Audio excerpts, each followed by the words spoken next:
আসসালামু আলাইকুম রহমতুল্লাহ। আশা করি সকলে ভালো আছেন, আলহামদুলিল্লাহ। ছোট্ট একটা কথা শেয়ার করি, সেটা হচ্ছে সন্তানকে জীবনের শুরুর অংশটা বা শুরুর সময়টা মিনিমাম ধরেন 12 থেকে 13 বছর বয়স পর্যন্ত আপনার সন্তানকে আপনি ইসলামিক শিক্ষায় শিক্ষিত করুন। এটা মাদ্রাসায় পড়িয়ে হোক অথবা ভালো কোনো শিক্ষক রেখে হোক, যেভাবে হতে পারে, কোনো সমস্যা নেই। আমার উদ্দেশ্য হচ্ছে আমার সন্তান যেন তার বেসিক লেভেলের যে বয়স, ওটা যেন সে ইসলামী শিক্ষায় শিক্ষিত হয়ে গড়ে উঠতে পারে। কারণ ইসলামী শিক্ষায় শিক্ষিত হওয়ার বিষয়টা একটু ভিন্ন, কারণ তার পুরা লাইফে এই শিক্ষিত হওয়ার, ধর্মীয় জ্ঞানে বড় হয়ে ওঠার যে একটা বিষয়, এটা আজীবন তাকে আলহামদুলিল্লাহ ভালো পথে চলার মতো একটা শক্তি যোগায়। যাই হোক, এখন আমার ব্যক্তিগত বিষয় বলি।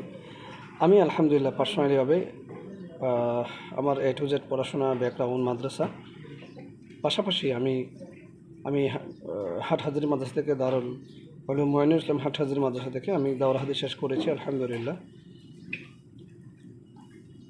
পাশাপাশি দাখিল আলিম প্রাইভেটভাবে আবার ফাজিল এবং কামিল করেছি আলহামদুলিল্লাহ। সেই সাথে যেই বছর আমার দাওরা হাদিস, যেটাকে বলা হয় দাওরা হাদিস মাস্টার্স কওমি মাদ্রাসাতে আমি দাওরা হাদিস শেষ করি, সেই বছরই আমি চট্টগ্রাম বিশ্ববিদ্যালয় পাবলিক ইউনিভার্সিটিতে CU থেকে আমি অ্যাডমিশন নিই আলহামদুলিল্লাহ।